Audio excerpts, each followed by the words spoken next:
একদম এরকম কুরকুরে মুড়মুড়ে বল বানিয়ে নাও খুব সহজেই। এটা খেতে জাস্ট অসাধারণ লাগে, বিশ্বাস করো, শুধু আমি বলছি না। আবার রেস্টুরেন্টের মতো হয়, জামি রেস্টুরেন্টের মতো নয়, কিন্তু এটা একদম রেস্টুরেন্টের মতো লাগবে।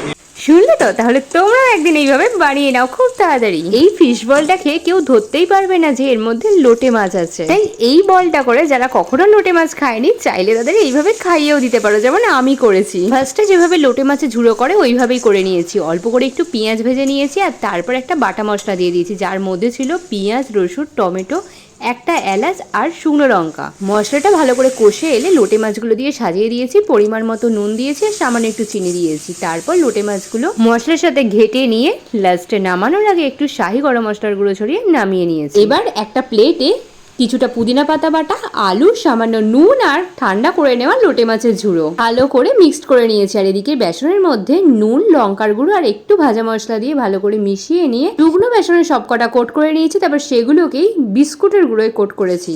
আর তারপর যে অবশিষ্ট বেসনটা পড়ে রয়েছে তার মধ্যে সামান্য জল দিয়ে এরমভাবে ফেটিয়ে ভালো করে গুলে নিয়েছি।